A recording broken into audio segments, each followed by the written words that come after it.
A Goldman Sachs advisor has an interesting theory about those exorbitant salaries given to the company's executives. He says inequality helps everyone. Specifically, Brian Griffiths says, quote, "We have to tolerate the inequality as a way to achieve greater prosperity and opportunity for all." He says in return for those big salaries and bonuses, well, bankers just should turn around and give more money to charity. He made that statement in London yesterday during a discussion of morality in the marketplace. Well, tell that to the guys making $10 an hour. Joining me now to talk about this and the nation's real problem of joblessness, the Reverend Al Sharpton. What's your reaction to hearing someone say, you know, when it comes to income inequality, all's well. The rising tide floats all boats. I'm Reverend Jesse Jackson. Right. I'm so sorry. The script in front of me said Reverend Al Sharpton. I'm looking at your face. I know who you are, Reverend Jackson. We all do. I'm sorry. Well, let me say to you that is a rather vulgar statement. Wall Street is getting government subsidized bonuses. Our administration bailed out Wall Street. So it's a holiday for Wall Street, but doomsday as we're losing 8.5 million jobs the last 18 months. 4.5 million homes in foreclosure this year, 20 million underwater. So stocks are rising, poverty rising, unemployment rising. We need to have a stimulus too to in fact begin to invest in the economy bottom up. We bail out top down, we must now bail out bottom up.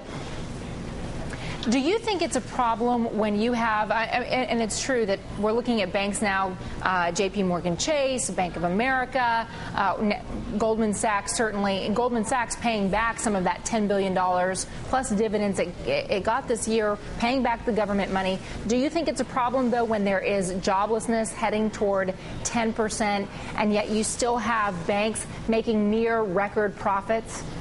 Well, those banks got the stimulus. They were bailed out.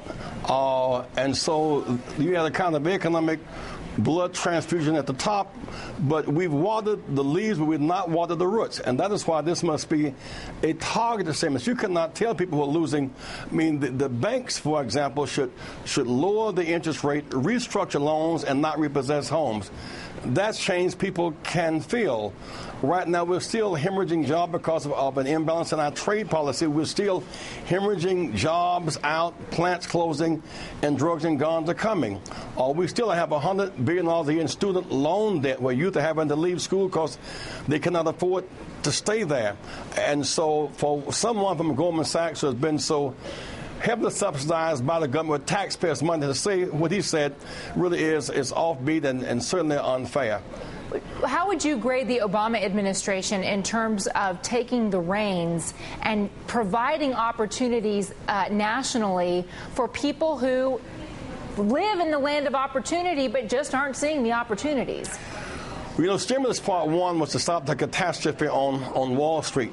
But that investment was not linked to reinvestment. So now they're begging those who got the big break, the zero interest money to lend it. They're not lending the money to the people. They're not investing as they should invest. And they're getting bonuses at a very vulgar level. And so there must be linkage to that investment. I submit to you that those folks who've lost their jobs or who are losing their homes and cannot modifications are behind the foreclosures, even as we meet today. We must now have a renewed focus on bottom-up and not just top-down. I think he assumed that once the Wall Street got the money, they would reinvest and lend. They have not honored that trust. And that must, just as banks have gotten a windfall without linkage, insurance companies want the same deal.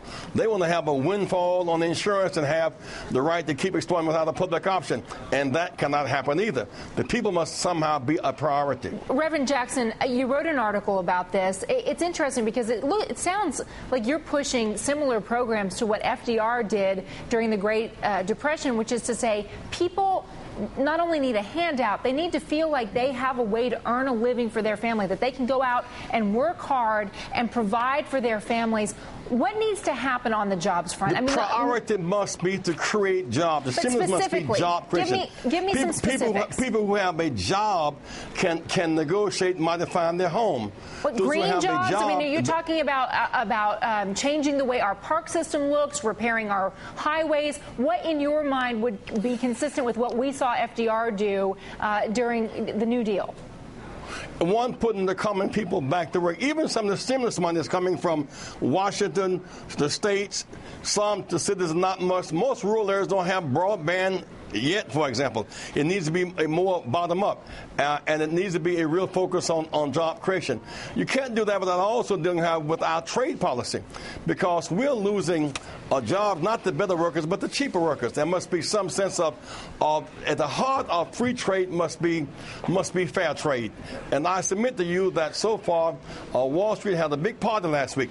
10,000 hit the Dow, so stocks are rising, and unemployment's rising, home foreclosures are rising, student loan debt is rising. We must, in fact, end that disconnect.